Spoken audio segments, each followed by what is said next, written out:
Thank you for inviting me, Nicholas. It's great fun to be here. When I think about what this paper is about, I think it's really about privilege. It's about how Resolution 1325 is something that is accessible to and used by those of us who are in very privileged positions. Even to be able to write a paper such as this means to be very, very privileged. I am in a position as an international civil servant of being able to move around Palestine, occupied Palestine, in ways that Palestinians themselves cannot do. And so I ask you to take my remarks as those of somebody who is an interested, embedded observer. I'm not Palestinian. I don't pretend to try and speak with the voices of Palestinian women, but I am very fortunate to be able to move into and out of Gaza, into and out of the West Bank, and to be living and based in East Jerusalem, and to have the freedom also to move around inside Israel and talk to feminist peace activists there.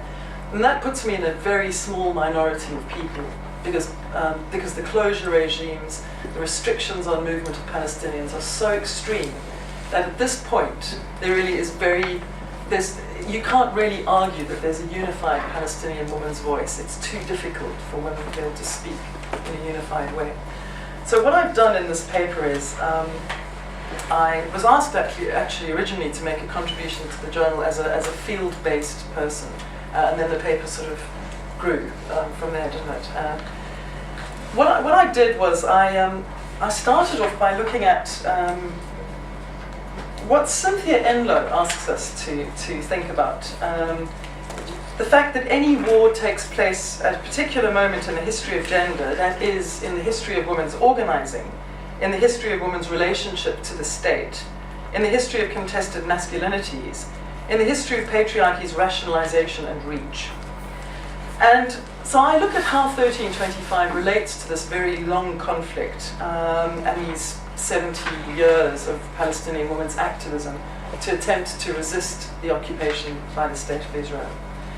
And I also was interested in the paper to try and tease out what Palestinian women think about the breakdown in relationships between Fatah and Hamas, the internal political split in Palestine, which has resulted largely from the geographical isolation of Gaza, but it is also a reflection of two very different political perspectives held by Palestinians on how to resolve the crisis. What the paper tries to do is look at the relevance and visibility of women's activities in Palestine, and it looks at whether women are in fact contributing to any sort of peacemaking in this very old and stuck and actually inaccessible peace process. And I've been in the field in Palestine in the field since the middle of 2008. So I was able to look at what women are doing in Gaza, what women are doing in the West Bank, and then at an experiment in 1325 that was spearheaded by then UNIFEM to try to create an international women's coalition to discuss potential feminist perspectives, or women's perspectives. Perhaps feminist is too strong a word in that context. Women's perspectives potentially on how to bring peace. What I found in thinking this through is that 1325 is actually quite well known in Palestine by now. It's used quite a bit in the discourses of the organizations, but there is a very large gap between women's abilities to use 1325 to make their activities visible and to talk about what they consider to be peace and security, and the normative patriarchal peace-building discourses and praxis that define notions of peacemaking and state-building, this new discourse of state-building that's been creeping in, into this really old and really asymmetrical conflict. So I look at MIFTA, which is the Palestinian Initiative for the Promotion of Global Dialogue and Democracy. It was an organization initially set up by Hanan Ashrawi in 1998, although Hanan herself doesn't have very much to do with it anymore. With the Waisal coalition, which exists in Gaza Strip, which is a sort of facilitated by the UNFPA, the Population Fund, really to help women look at health-related issues in this conflict. but it has now begun to do more politically astute work. And then I looked at the International Women's Commission, of which you might have heard, which recently disbanded. So the question for me became one of how is 1325 now being used by women, or can one say that it's being used by women in situations of state building? Moving it perhaps a little bit beyond that immediate focus on peace and security, although I do look at how women are relating to the use of gender-based violence in the Palestinian conflict, which is different from most other places in that it's not, thank God, actually sexual violence is not used really as a method of warfare, not on the scale that you see it in other conflicts. Although there is, of course, sexual harassment and sexual violence that takes place, particularly at checkpoints. And there's a lot of sexual violence that's going on inside homes as one result of the kinds of aggression, constant aggression that people are exposed to on a daily basis. Most of which has been well documented and there's quite a big activist movement in Palestine looking at violence in the home. And again, UN Women, UNIFEM, UN Women has been quite instrumental in helping the Palestinian Authority think through reactions to and actions on protecting women from violence, to the point where there are even things like, finally, there's actually a shelter for women inside Gaza, which has been an incredibly difficult thing to set up, particularly because it's so difficult for women to go anywhere private inside Gaza. I mean, Gaza is really, you cannot escape, although Hamas managed to hide Gilad Shalit for 5 years. So there are places, obviously, where you can get away in the Gaza Strip, but they're not really open to women.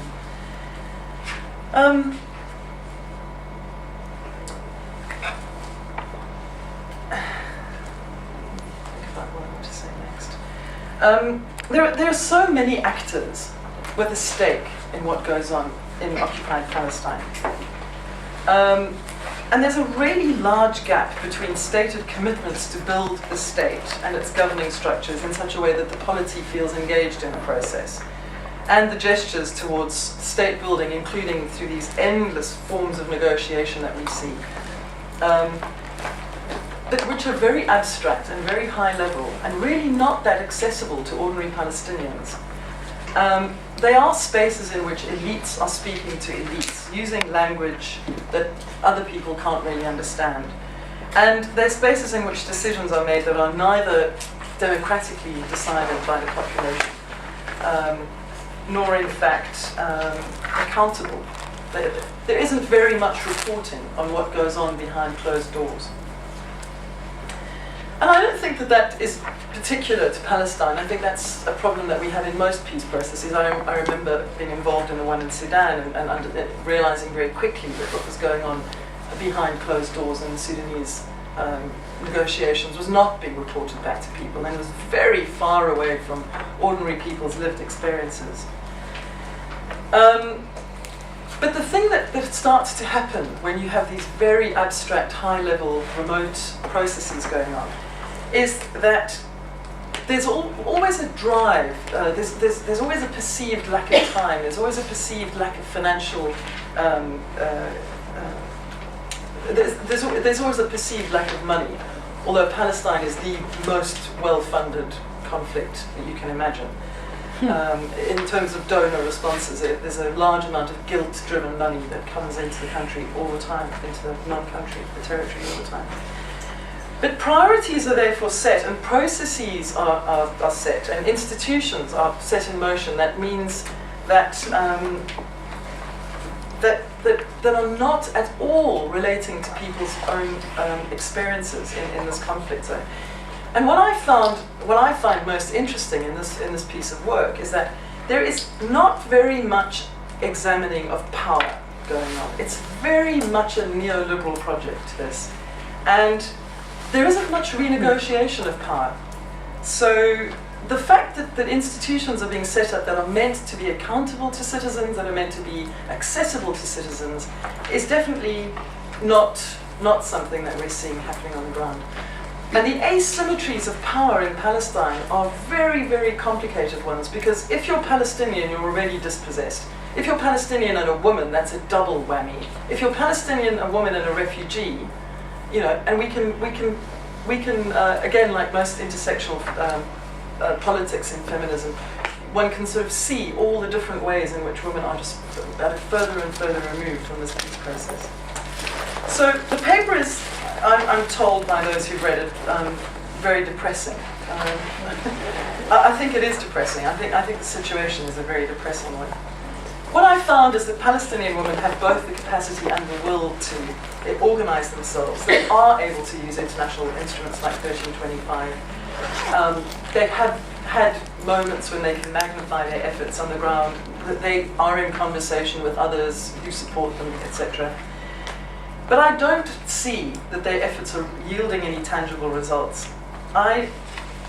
They're struggling to be heard, and they are not being heard. And that's one more reason to view the strident rhetoric around the Israeli-Palestine peace process skeptically. And despite the hope that regional events in the Middle East now might open up more spaces, I wasn't able to see, and I'm not able to see with any of the feminists that I talk to in my daily work, that there is anything positive that will come, that we are in fact moving towards some sort of resolution. Indeed, the degree of asymmetry between what Palestinians can ask for and how Israelis can choose to react is so extreme that a meaningful and durable solution at this stage really doesn't seem to be possible. So I rather starkly conclude that it doesn't really matter what instruments women use to try and position themselves in this peace-building process. They are not able to respond. They're not taken seriously as a voice, as an opinion in this conflict. What I conclude in the paper is that, it seems to me that the only thing that can really happen now is that we stop the negotiations as they are being put out. And I actually think it would be very, very interesting if a global group of women involved in peace, global leaders, women leaders, actually agree to have a totally different conversation, which is really about understanding the asymmetry in this conflict. Yeah. Okay. I think we need a radical departure from what's happening now. I don't think there should be any more actions, either proximal or face-to-face, until well-prepared women, Palestinians, Israelis, and international women, are actually given a chance to say something about what's going on. Because this thing is stuck, and it's not moving forward, it's getting worse.